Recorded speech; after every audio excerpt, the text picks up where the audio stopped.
A paz de Deus, vencedores! Bem-vindo ao canal Vença pelo Poder da Oração.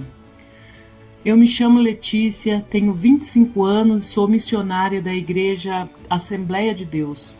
E antes de contar como me casei com o próprio diabo sem perceber, preciso voltar ao começo, porque minha história não começou no altar de casamento, começou no altar da igreja, ainda criança.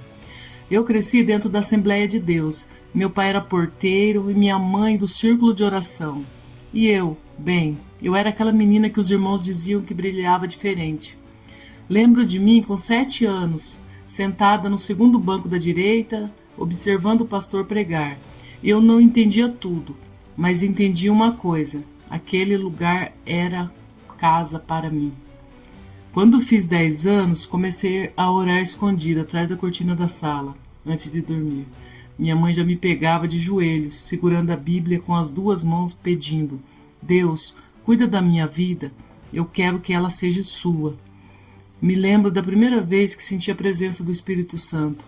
Foi num culto de jovens, quando eu tinha 12 anos. A pregadora dizia: Deus quer levantar jovens para essa geração, e algo queimou dentro de mim. Ainda criança, eu chorei de uma forma que nunca tinha chorado antes. Ali eu entendi que não tinha nascido para ser comum, tinha nascido para glorificar. Dos 13 aos 18 anos, minha rotina era escola, casa, igreja, evangelismo, ensaio, oração. Eu nunca tive uma vida de adolescente normal. Nunca quis festa, nunca tive curiosidade por baladas, nunca me envolvi com ninguém. Meus únicos envolvimentos eram com campanhas de 7 semanas, retiro, vigílias e congresso. Aos 18 anos, confirmou o chamado missionário. Eu me lembro exatamente, era um domingo à noite, a igreja estava cheia, e um pastor visitante que nunca tinha me visto colocou a mão sobre a minha cabeça e disse: Filha, você não vai morar em um só lugar, seus pés pisarão em terras diferentes. Você é a coluna que sustenta a gente que está caindo. Eu desabei ali mesmo, e abracei esse chamado com alma, vida e força. Até os 24 anos, vivi intensamente para a obra, e foi essa dedicação que me tornou um alvo, porque o inimigo não se incomoda com crentes mornos, ele se incomoda com crentes úteis. Eu pensava que por estar tão ligada à obra, eu seria a última pessoa a cair em um laço emocional, mas quem vive mergulhado no espiritual, às vezes esquece de vigiar no emocional. Foi numa vigília que tudo começou. Era uma vigília forte, daquelas que a gente sente o céu aberto. Eu preguei naquela noite como nunca tinha pregado antes. Lembro de olhar para a igreja e ver a gente sendo tocada, quebrantada, transformada. Quando o culto acabou, eu estava guardando a Bíblia quando ouvi uma voz atrás de mim. Missionária Letícia. Virei-me e vi um homem elegante, terno escuro, semblante sereno, barba alinhada. Ele parecia o tipo de homem crente, exemplar. Sou Adriel, prazer. Ele sorriu. Deus falou comigo sobre você, é algo sério. Naquele instante, uma pontada de desconforto atravessou meu peito. Não era medo, era discernimento. Mas como eu estava cansada e emocionalmente sensível, depois da pregação ignorei. E ele continuou: Você tem chamado de fogo. Deus vai unir você com alguém que entenda isso. Eu senti meu coração acelerar, mas respondi com a postura que aprendi na obra. Então ore por mim. Ele sorriu como quem tinha certeza do que dizia. Nos dias seguintes, Adriel passou a frequentar todos os cultos onde eu estava, e tudo nele era calculado. Ele nunca chegava atrasado, nunca fazia brincadeiras impróprias, sempre tinha um versículo na ponta da língua. Falava baixo, com voz mansa, era prestativo, cordial e respeitoso, e os irmãos amavam isso. A igreja inteira começou a comentar: Letícia, esse jovem é de Deus, ele te admira muito, ele parece ter um propósito contigo. E eu sorria, mas por dentro eu lutava, porque eu sentia paz na obra, mas sentia inquietação com o Adriel. Até que eu parei de lutar. Recebi um convite para ministrar num congresso de jovens no interior, só que eu não tinha carona. Antes mesmo que eu comentasse com alguém, Adriel disse: Letícia, Deus falou para eu te levar. Aquilo mexeu comigo. Sou espiritual, sou providência, mas agora eu sei, nem toda porta aberta é aberta por Deus. Durante a viagem, foi o homem mais educado do mundo. Me ofereceu água, ajustou o ar-condicionado, colocou hinos que eu gostava, mas não orava. Isso deveria ter me incomodado, mas eu estava admirada demais. No primeiro dia do congresso, Deus me usou de forma poderosa. A igreja estava quebrada. Jovens choravam, gente sendo curada, libertações acontecendo. Mas Adriel ficava parado no fundo, observando tudo, sem reação. Quando voltei para o quarto, senti uma opressão estranha. No meio da madrugada, tive um sonho terrível e vi Adriel de branco, mas atrás dele uma figura monstruosa com olhos vermelhos tocava seu ombro como dono. Acordei sufocada, tremendo. Eu deveria ter fugido naquele momento. Deveria ter contado para minha mãe. Deveria ter ouvido o Espírito Santo, mas a admiração pelo lado crente dele fez eu calar. E é assim que o inimigo trabalha. Ele faz você duvidar do que Deus te mostra e acreditar no que ele quer que você enxerga. Quando voltamos da viagem, Adriel me pediu para conversar. Ele segurou minhas mãos e disse: Letícia, Deus confirmou você para mim. Eu quero fazer tudo certo, propósito, oração e santidade. Meu coração, que sempre foi entregue à obra, nunca tinha tocado por um homem. Eu tremi. E ele percebeu. Foi aí que usou a primeira arma de manipulador espiritual. Letícia, você não é como as outras. Você é pura, você é de Deus. E Deus me disse que você é minha esposa.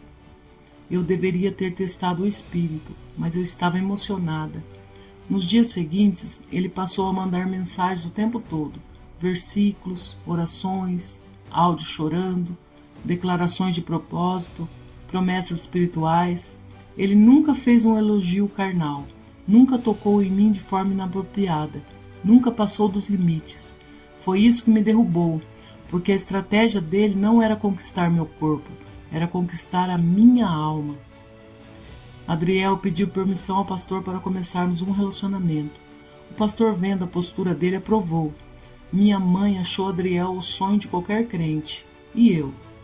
Eu achei que estava vivendo um milagre. Ele dizia: Letícia, você é minha ajudadora. Letícia, Deus quer pressa na nossa união. Letícia, nosso casamento vai impactar vidas. Ele falava tudo com tanto fervor, mas hoje eu vejo. Fervor não é fruto do Espírito. Fervor sem caráter é só atuação. Durante o noivado, comecei a mudar meus hábitos sem perceber. Diminuí o tempo de oração, parei de fazer jejuns longos, comecei a faltar em vigílias, parei de liderar evangelismo, tudo porque Adriel dizia: você exagera, Deus não pediu tudo isso. Aos poucos, o diabo estava tirando a minha visão espiritual, mas eu achava que era só uma fase romântica. E então veio o casamento. Eu acordei no dia do casamento antes do sol nascer, não por ansiedade, mas por uma sensação que eu não conseguia nomear. Era como se houvesse algo pesado no ar, algo que me pressionava o peito, algo que me parecia me observar. Minha mãe bateu na porta algumas horas depois, animada, dizendo: filha, o dia chegou, vamos começar? Ela estava radiante, e eu queria estar também, mas dentro de mim havia uma mistura estranha de alegria e aperto. Eu dizia para mim mesmo que isso era normal, que toda noiva sente isso. Mas não era normal. Eu sabia que não era. A casa estava cheia. Minhas tias arrumavam flores. Minha irmã passava a roupa do vestido. Minha mãe fazia café para todo mundo. Era um clima de festa, de expectativa, de realização. Mas eu parecia estar flutuando entre as pessoas, desconectada da alegria delas. Quando finalmente coloquei o vestido, senti algo que nunca senti antes. Um aperto no peito tão forte que parecia que estava faltando ar. Minha mãe me disse: você ficou linda, Letícia. Eu olhei no espelho e não me reconheci. Meus olhos pareciam fundos, opacos, como se algo tivesse apagado meu brilho. Meu sorriso parecia forçado, meu corpo estava trêmulo, e eu pensei, é nervosismo, é normal. Mas a voz dentro de mim dizia, não é normal. E eu devia ter tirado o vestido naquele instante, mas não tive coragem. No caminho para a igreja, o motorista que a igreja contratou era um irmão simples, mas muito sensível espiritualmente. Ele dirigia em silêncio, olhando discretamente para mim pelo retrovisor. Em determinado momento ele disse, missionária, posso fazer uma pergunta? Eu respondi, pode. Você está em paz? Aquilo me rasgou por dentro. Eu não tinha paz, mas menti. Tô sim, irmão, só nervosa. Ele assentiu, mas não acreditou. Eu senti isso. Foi o primeiro aviso vindo de alguém de fora. Mas eu estava tão presa ao dever espiritual de casar que ignorei. Quando o carro estacionou, eu desci. Senti um vento frio bater no meu rosto, mesmo sendo um dia quente. A porta da igreja estava aberta. As flores decoravam o corredor. As pessoas conversavam animadas, mas havia algo estranho no ar. Era como se a atmosfera estivesse pesada, como se o ambiente espiritual estivesse bloqueado. Eu que sempre sabia, sentia a presença de Deus com facilidade, não sentia absolutamente nada. Não alegria, não paz, não presença, não conforto. Eu senti apenas vazio. A marcha começou. A música tocava. As pessoas sorriam. As crianças jogavam pétalas no chão. Tudo era lindo, mas dentro de mim era como caminhar num campo de areia movediça. A cada passo eu sentia um peso espiritual maior, uma vontade enorme de parar, de voltar, de interromper tudo. Eu pensava, meu Deus, por que eu não estou feliz? Eu tentei orar enquanto caminhava, mas minha oração não subia. Era como se minha mente estivesse bloqueada. E então vi Adriel lá na frente. Ele estava sério, frio, imóvel, como se estivesse esperando algo, não alguém. E a primeira vez senti medo. Quando cheguei perto dele, ele não sorriu, não segurou minha mão com carinho, não demonstrou emoção. Seus olhos estavam estranhos, escuros, distantes, e eu pensei, onde está o homem sensível que me encantou? Mas a cerimônia precisava continuar. O pastor era um homem experiente, cheio de discernimento, mas naquele dia ele estava diferente. Ele gaguejava, esquecia partes da cerimônia, confundia palavras, pausava sem motivo. Ele até trocou nossos nomes uma vez. Eu nunca vi-o assim, nunca. Era como se algo estivesse interferindo na autoridade espiritual dele. Ele olhou para mim algumas vezes com expressão estranha, como se sentisse algo, mas não entendesse o que. Hoje eu sei o que ele sentiu. O ambiente estava dominado por um espírito de engano, e ele não conseguia lutar contra aquilo sozinho. Quando chegou minha vez de falar os votos, minha voz falhou. Eu tremi, senti vontade de chorar, senti vontade de correr, mas todo mundo estava olhando. Eu não queria envergonhar meus pais, não queria decepcionar a igreja. Então, mesmo com o coração rasgando por dentro, eu disse sim. Foi a pior palavra que já saiu da minha boca. Quando o pastor autorizou o beijo, Adriel segurou meu rosto com firmeza. Firmeza demais, quase como se quisesse me controlar fisicamente. E quando me beijou, eu senti algo, um calafrio profundo. Não era emoção, não era paixão, não era nervosismo, era um arrepio de alerta, de perigo, de algo que não era de Deus. Mas eu sorri para as fotos, porque era isso que esperavam de mim. Nas fotos, meu sorriso não chegava aos olhos. Eu parecia uma noiva triste. E quando olhei para Adriel ao meu lado, vi um detalhe que ninguém percebeu. Ele estava feliz, mas não emocionalmente. Ele estava satisfeito, como quem conclui uma missão. A lua de mel foi em uma pousada simples, longe da cidade. Eu imaginava que seria um momento especial, íntimo, bonito, leve, mas foi o contrário. Desde que entramos no quarto, senti uma presença estranha ali. O ambiente parecia sufocante. O ar parecia pesado. Eu sentia arrepios, dores de cabeça, vontade de chorar sem motivo. E Adriel? Ele ficou sentado na beira da cama, imóvel, olhando para a parede por longos minutos. E eu perguntei: "Você está bem?" E ele não respondeu. Quando finalmente respondeu, foi com frieza: "Só estou pensando." Mas não disse do quê. Eu, tentando manter o clima espiritual que sempre fez parte da minha vida, disse: "Antes de dormir, vamos orar?" Ele virou para mim e sorriu de canto.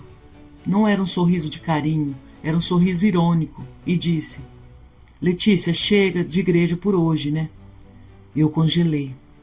Aquele homem que supostamente era tão espiritual, tão usado por Deus, me negava oração na primeira noite do casamento? Eu tentei argumentar: "Mas amor, Deus..." Ele me interrompeu com uma risada seca. "Deus já viu demais hoje, vamos descansar." Deus já viu demais? Essas palavras me marcaram como faca. Naquela noite não houve oração, não houve carinho, não houve intimidade de alma, não houve conexão espiritual. Houve apenas um silêncio profundo e aterrorizante. Eu me deitei ao lado dele, mas me senti mais sozinha do que jamais me senti na vida. Eu me lembro exatamente da noite em que tudo chegou ao limite. A noite em que o inferno dentro da minha casa se revelou sem máscaras. A noite que eu entendi, com todas as forças que ainda me restavam, que eu não estava casada com um homem. Eu estava casada com um espírito de destruição. Aquela noite chegou como as outras, pesada, silenciosa e sufocante. Mas havia algo diferente. O ar parecia mais denso, a casa mais escura. Meu corpo parecia mais cansado que nunca. Adriel chegou tarde. Não disse oi, não tirou os sapatos, não desligou a luz. Ele parou no corredor e ficou me olhando, como se eu fosse um objeto. Seu olhar não tinha vida, não tinha humanidade. Era como se os olhos fossem buracos vazios. Eu tentei passar por ele para ir ao quarto, mas ele bloqueou a passagem com o braço, sem dizer nada, apenas me encarando. Foi aí que senti o cheiro, um cheiro estranho, pesado, como algo queimando e doce ao mesmo tempo. Um cheiro que não vinha de perfume, nem de suor, nem de rua. Era um cheiro de opressão espiritual. E eu perguntei com a voz trêmula: "Adriel, você está bem?" Ele inclinou a cabeça para o lado com um sorriso torto, um sorriso que não era dele. "Eu estou ótimo, Letícia." A forma como ele pronunciou o meu nome não era a voz dele. Era mais grave, mais lenta, mais carregada. Eu senti meus joelhos fraquejarem. Tentei recuar, mas meus pés pareciam colados no chão. Então, sem aviso, Adriel deu um passo para frente. Eu recuei instintivamente até encostar na porta do banheiro. Quando fui entrar, ele segurou a porta com força, que eu nunca tinha visto. Força desumana. "Não, não vai fugir, Letícia." A voz saiu arrastada, como se outra coisa falasse através dele. Eu consegui fechar a porta rápido e trancar. E naquele segundo ele começou a bater.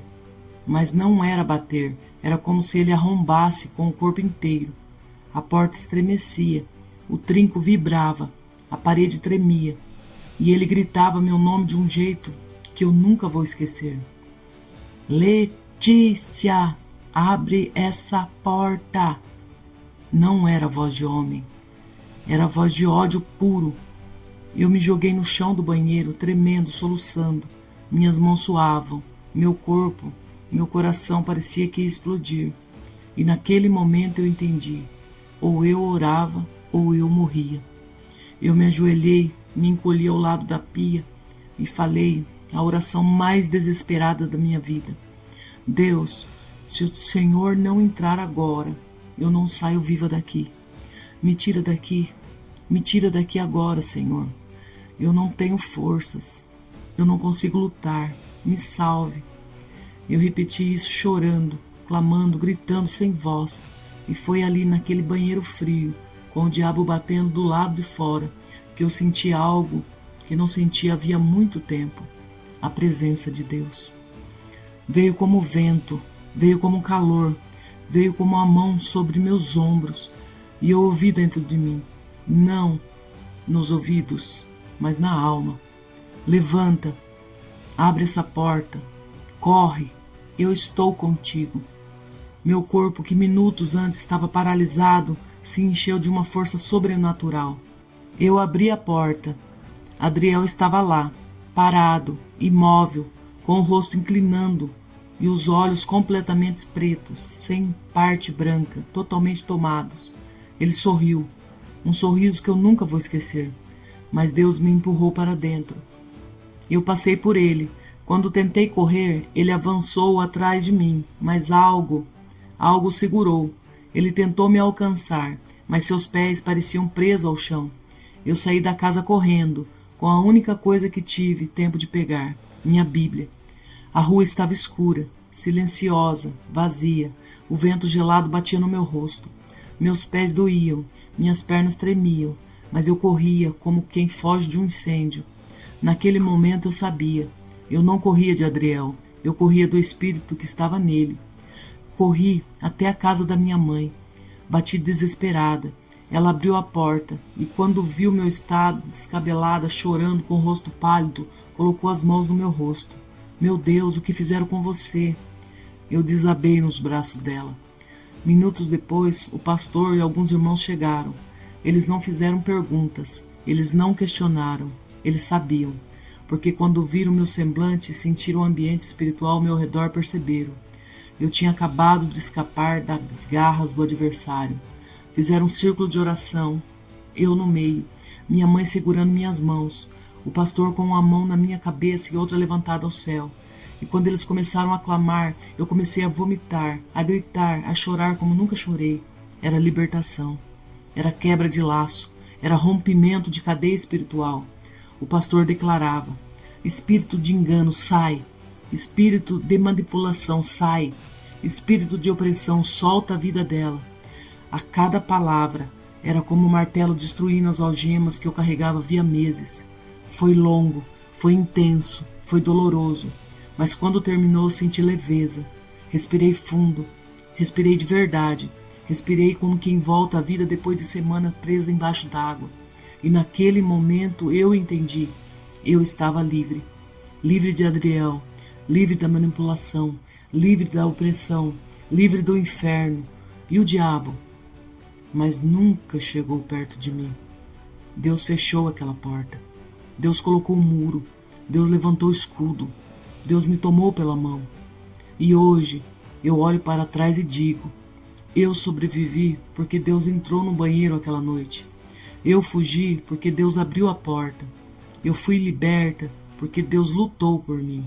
Hoje, quando eu olho para trás, mal consigo acreditar que um dia eu chorei escondida em banheiros, presa no medo, sufocada pela opressão, enganada por palavras doces e manipulada por alguém que se dizia enviado por Deus. A Letícia, que vivia calada, morreu naquele banheiro. A Letícia, que tinha medo, morreu naquela fuga. A Letícia, que vivia tentando agradar o homem, morreu naquela madrugada. Hoje, eu sou outra, completamente outra. Sou a Letícia que Deus ressuscitou. Depois que fui liberta, Deus começou a reconstruir minha vida, como quem restaura um vaso quebrado, pedaço por pedaço, com cuidado, com zelo, com amor. E hoje eu posso dizer: eu não sobrevivi sozinha, eu sobrevivi porque Deus entrou na guerra por mim. Depois do meu livramento, Deus me levou a um novo nível espiritual. Eu já pregava, mas agora eu ministro com autoridade. Eu já evangelizava, mas agora eu alcanço gente destruída por dentro. Eu já orava, mas agora eu oro como quem viveu guerra. Eu já falava de Deus, mas agora eu falo como quem foi resgatado nas mãos do inimigo. Hoje eu viajo por igrejas do Brasil inteiro para dar o meu testemunho, de norte a sul, de pequenas congregações a grandes congressos. E em todos os lugares, Deus me usa para curar mulheres que vivem relacionamentos abusivos, casamentos opressores, manipulação emocional, laços espirituais, enganos com aparência de luz, homens que se disfarçam de crentes para destruir a alma delas. Eu não conto essa história para expor minha dor. Eu conto essa história para expor o poder de Deus, porque cada vez que eu subo no altar digo: eu me casei com o diabo, mas Deus me libertou. Uma mulher levanta a cabeça, um homem recupera a fé, uma família entende o valor do discernimento. Uma jovem percebe que não precisa aceitar migalhas emocionais. Alguém é curado simplesmente por perceber que não está sozinho. Depois do meu testemunho, muitas mulheres me procuram no final dos cultos. Algumas chegam tremendo, outras chorando, outras com medo de contar o que vivem. E eu reconheço cada olhar, porque já tive todos eles. Eu abraço cada uma, oro por elas, aconselho, choro junto, escuto histórias que eu já vivi, com outros nomes, outras casas, outros rostos. E sempre digo: se Deus me tirou de lá, Ele pode tirar você também. E Ele tira. Eu já vi Deus quebrar cadeias. Eu já vi Deus desfazer manipulação emocional. Eu já vi Deus restaurar identidade. Eu já vi Deus libertar gente que achava que nunca mais teria paz. Hoje eu sou ponte, eu sou instrumento, eu sou testemunha viva. Além dos testemunhos, continuo fazendo missões. Viajo para comunidades, favelas, sertão, aldeias, levo comida, palavra, oração e consolo. Eu entro em casas onde a opressão domina e Deus entra comigo. Eu oro por mulheres que acham que perderam a fé e Deus reacende a chama. Eu falo para jovens que nunca ouviram sobre discernimento e Deus abre seus olhos. Eu ministro para casais destruídos e Deus reconstrói. Eu não tenho mais medo de ir onde Deus manda, porque eu sei que quem me protege é maior do que qualquer treva que tentou me destruir. Hoje eu vivo Romanos 8. Em todas essas coisas somos mais que vencedores. Hoje meu altar está vivo, minha oração é forte, meu jejum tem propósito, minha Bíblia voltou a ser minha melhor amiga. Meu discernimento, que antes era apagado, agora é afiado como espada. Eu sinto Deus em detalhes, eu sinto Deus em gestos, eu ouço Deus nas madrugadas. E quando lembro da noite em que Ele me tirou daquela casa, eu digo: se não fosse o Senhor, eu não estaria aqui. Deus me levantou, me limpou, me curou, me devolveu a vida, me devolveu o ministério, me devolveu a identidade. Hoje eu sou completamente dele, em nome de Jesus. Amém. Vencedores, se essa história de Letícia tocou seu coração, e se você conhece alguém vivendo por silenciosa, se você sente que precisa da misericórdia de Deus agora, deixe seu amém para declarar que a vitória é sua. Escreva seu pedido de oração nos comentários. Vamos orar por você. Compartilhe esse vídeo com alguém que precisa ouvir esse testemunho. Se inscreva no canal para caminhar conosco em fé todos os dias. Entre na corrente de oração da comunidade. Deus ainda liberta, Deus ainda resgata, Deus ainda restaura. E assim como Ele libertou Letícia, Ele pode libertar você também. A paz de Deus esteja com você, vencedor. O milagre já começou. Amém.